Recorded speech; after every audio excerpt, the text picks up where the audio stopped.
Hello everyone, my name is Akshay. Today my topic is forward to the 25th anniversary edition of Stephen Covey's The 7 Habits of Highly Effectively People. I first met Stephen Covey in 2001 when he asked for a meeting to talk about ideas. After a home getting his enveloping handshake feeling like the comfortable leather of a soft wall glove that you've worn 1,000 times, we settled into a conversations that lasted 2 hours. Stephen began by asking questions, lots of questions. Here sat a master teacher, one of the most influential thinkers of the day, and he wanted to learn from someone 25 years his junior. As the conversations opened an opportunity for me to exercise my own curiosity, I began, how did you come up with the ideas in the 7 habits? I didn't, he responded. What do you mean? I asked. You wrote the book. Yes, I wrote the book, but the principles were now long before me. He continued, they are more like natural laws. All I did was put them together to them for people.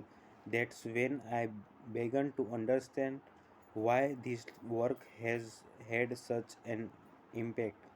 Covey had spent more than 3 decades studying, practicing, teaching, and refining what he ultimately distilled into this page. He did not seek credit for the principles, he sought to teach the principles to make them assembly.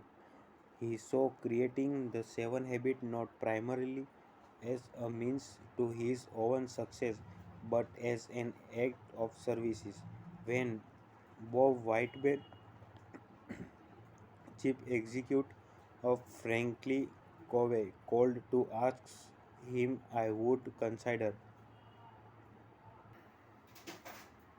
writing a foreword for the 25th anniversary editions of the 7 Habits of Highly Effectively People. I responded first by rereading the entire book. I read it shortly after its entire publicity publication in 1989, and it was a gift to Renage with the message I also wanted to what makes it an enduring classic. I see 4 factors that contributed to its refined stature. First, Covey created a user interface organized into a coherent conceptual framework made highly assembly by Covey's strong writing.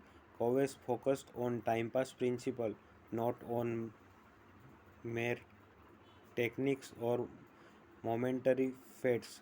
Covey wrote primarily about building character, not about achieving success, and thereby helped people become not just more effective individuals but better leaders. Covey himself was a level 5 teacher, humble about his own shortcoming, yet determined to share widely what he learned. Stephen Covey was a master. I think of what he did for personal effectiveness as to what the principal user interface did for personal computer. Prior to Apple and Microsoft, few people could harness computer to their daily lives. There was no easily assemble user interface. There were no mouse pointers, friendly icons, or overlapping windows on a screen, let alone a touch screen. But with the Macintosh and then Windows, this mess of people could finally tap the power of the microchip. behind the screen. Similarly, there had been hundreds of years of accumulated wisdom about personal effectiveness, from Benjamin Franklin to Peter Drucker, but it was never assembled into one current user-friendly framework. Covey created a standard operating system, the Windows for personal effectiveness, and he made it easy to use. He proved to be a very fine writer, a master of short story and conceptual wordplay. I will never forget the story in chapter 1 about the man on the subway Wood could not control his screaming kites and the points it makes. Nor will I ever forget the lighthouse or the wrong jungle or the of the golden eggs. Some of his conceptual wrapping paper worked exceptions while being both descriptive of a concept and at the same time precise in its applications. Win, win or no deal. Seek first to understand, then to be understood. Begin with the end in mind.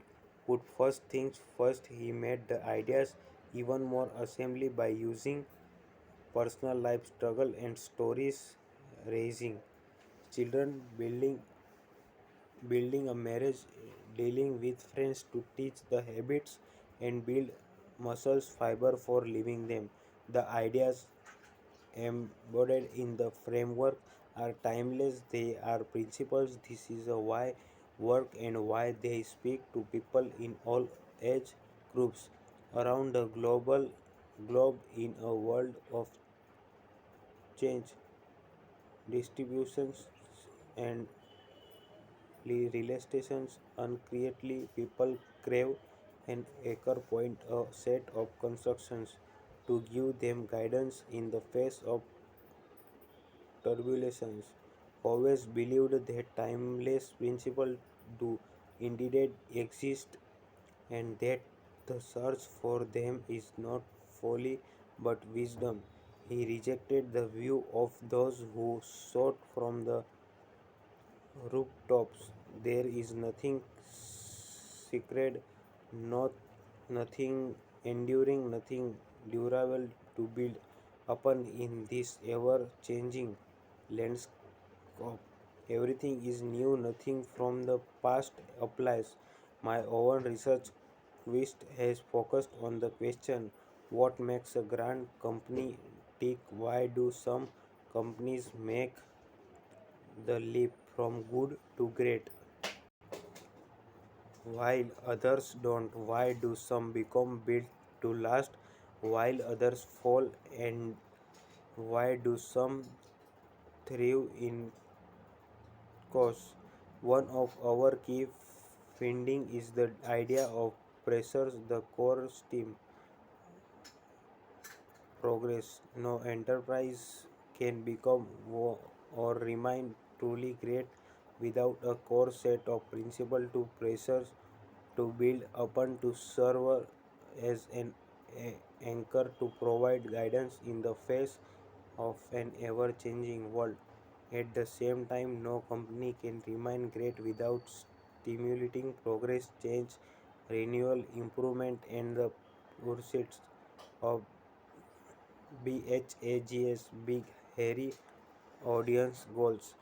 When you blend these two together, pressure the core and stimulate progress, you get a magical directive that keeps a company or organization vibrate over time. Covey found a similar pattern in personal effectiveness. First, build upon a strong core of principles that are not open for continuous change. At the same time, be relentless in the quest for improvement and continuous self renewal.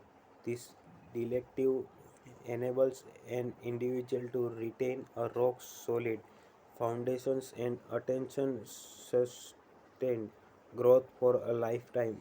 But I think the most important aspect of the seven habits, what make it not just practical but profound, is its emphasis on building character rather than attaining success. There is no effectiveness without discipline, and there is no discipline without character. While reading this forward, I am in the midst of finishing a 2 year journey as the class of 1951 chair for the study of leadership at the United States Military Academy at West Point. I will come to a personal belief that a key integrated in the West Point recipe is the idea that great leadership begins first with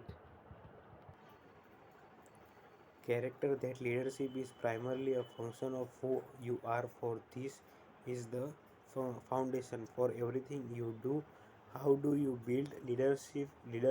You first build character, and that is why I see the seven habits is not just about personal effectiveness but about leadership development. As I reflect upon some of the explosions leaders I have studied in my research, I am struck by how Covey's principles are manifested in many of their stories. Let me focus on one of my favorite cases, Bill Gates. It's become fashionable in recent years to attribute the outsize success of someone like Bill Gates to luck, to begin in the right place at the right time. But if you think about it, this argument falls apart when popular electricians but the Altair computer on its cover announcing the advent of the first ever personal computer. Bill Gates teamed up with Paul Allen to launch a software company and write the basic program language for the Altair's. Gates was at just the right moment with programming skill, but so were other people, students in computer science and electrical engineering at school like Caltech, MIT, and Stanford. Seasoned engineers and technologists companies like IBM, Xerox, and HP, and scientists in government research laboratories. Thousands of people could be done what Bill Gates did at the moment, but they didn't. Gates acted upon the moment. He dropped out of Harvard, moved to where their Altair was based, and wrote computer code day and night. It was not the luck of being at the right moment in history that spirited Bill Gates, but his proactive response to begin at the right moment. Habit 1, be protective. As a Microsoft grow into a successful company, Gates expand his objective, guided by a very big idea, a computer on every desk. Later, Gates and his wife created the Bill and Melinda Gates Foundation with hugs goals hug goals such as eradicating malaria from the face of the earth.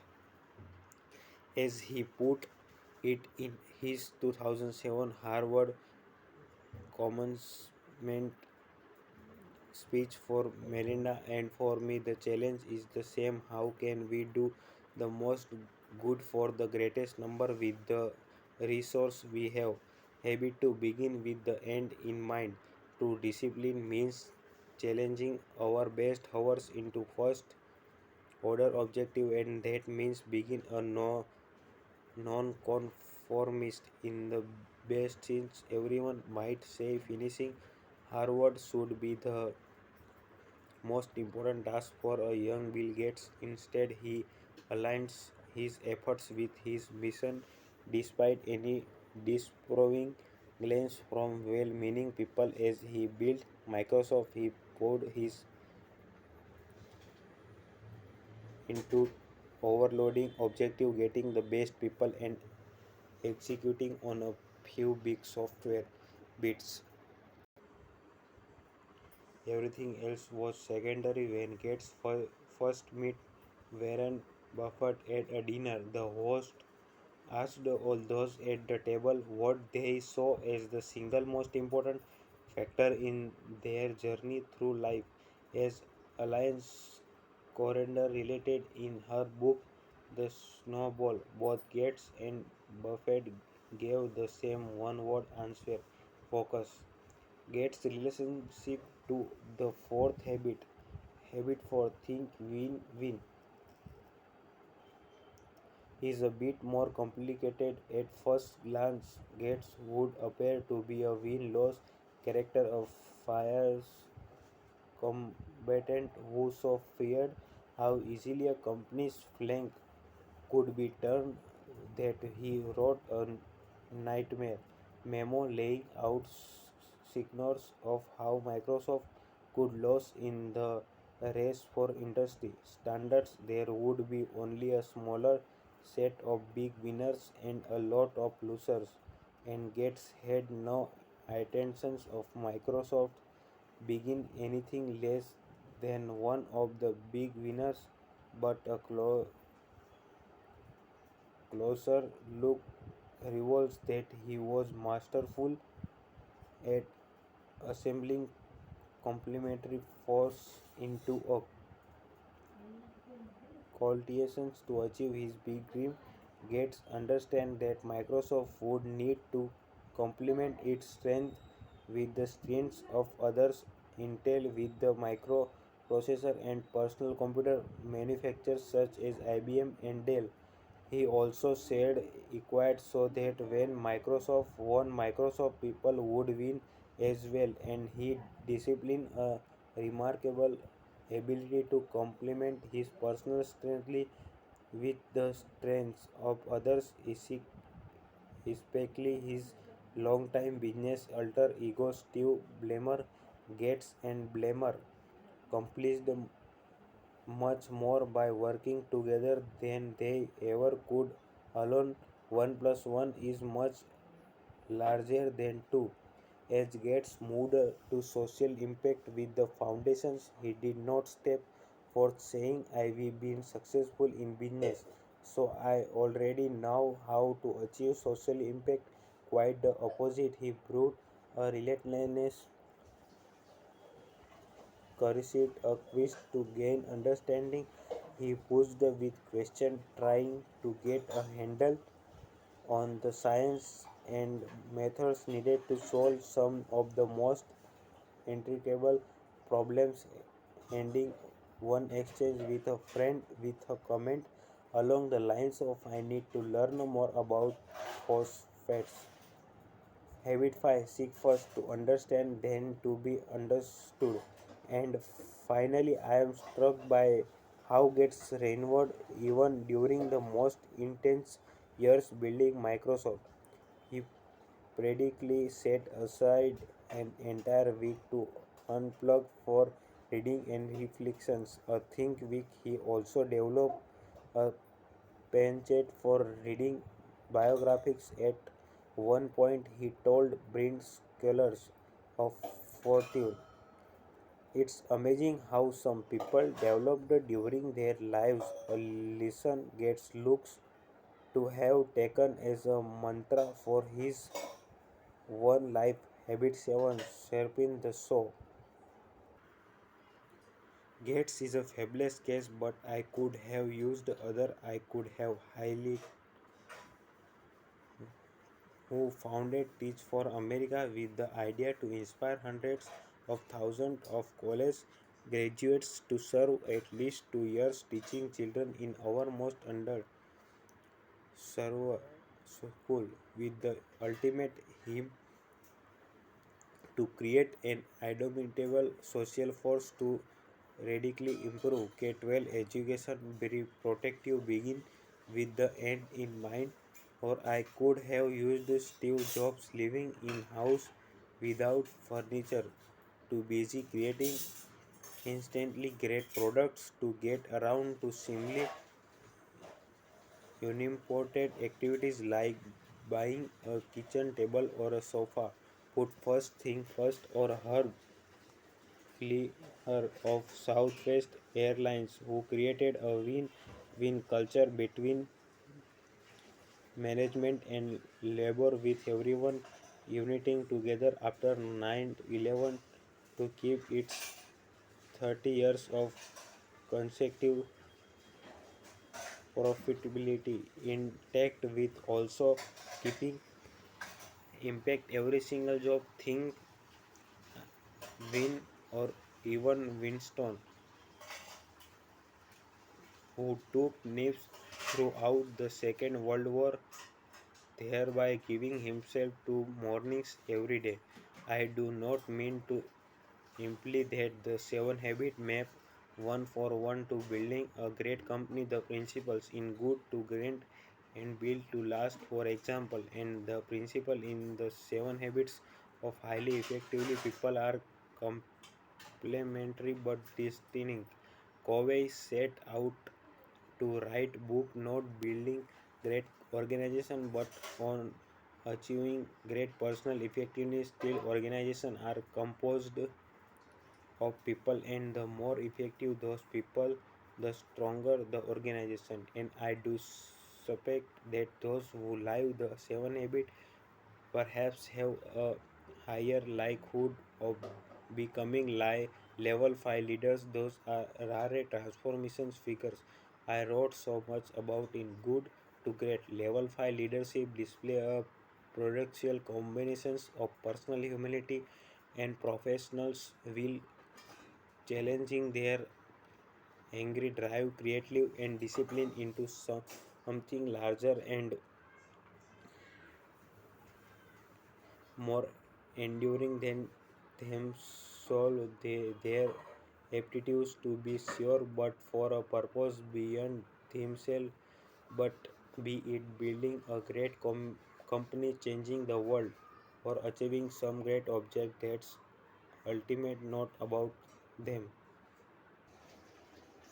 They aptitudes to be sure, but for purpose beyond themselves, be it building a great company charging the world or achieving some great object that's ultimate not about them one of the most important variables in whether an enterprise remains great lines in a simple questions what is the truth about the inner motivations character and ambitions of those who hold power their true internal motivations will absolutely show up in their decisions and actions, if not immediately, then over time and certain under duress, no matter what they say or how they pose.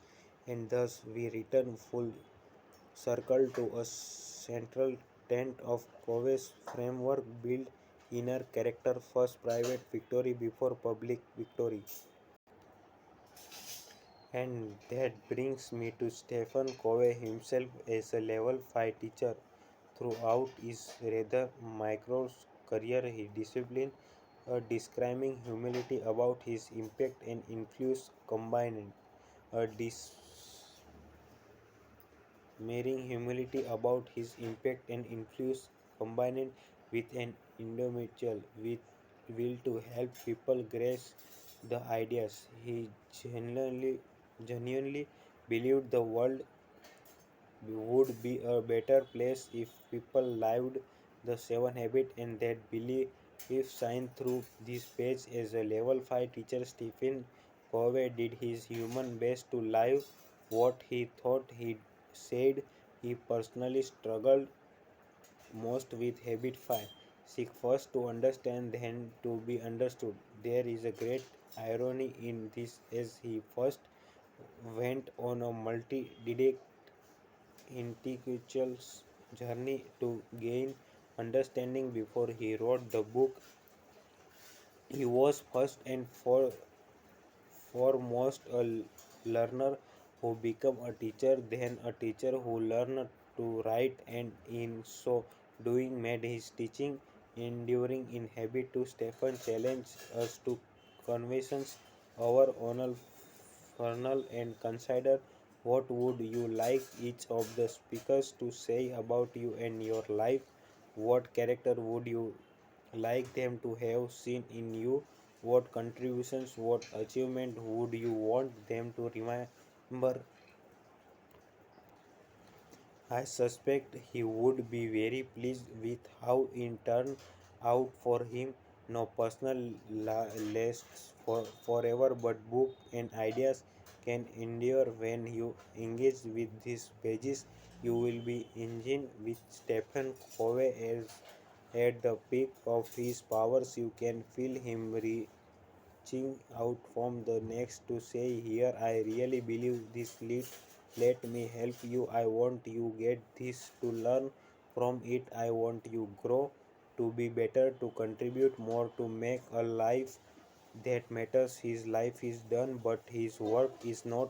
It continues right here in this book as alive today as when first written. The 7 habits of highly effectively people is 25 years young, off to a very strong start indeed.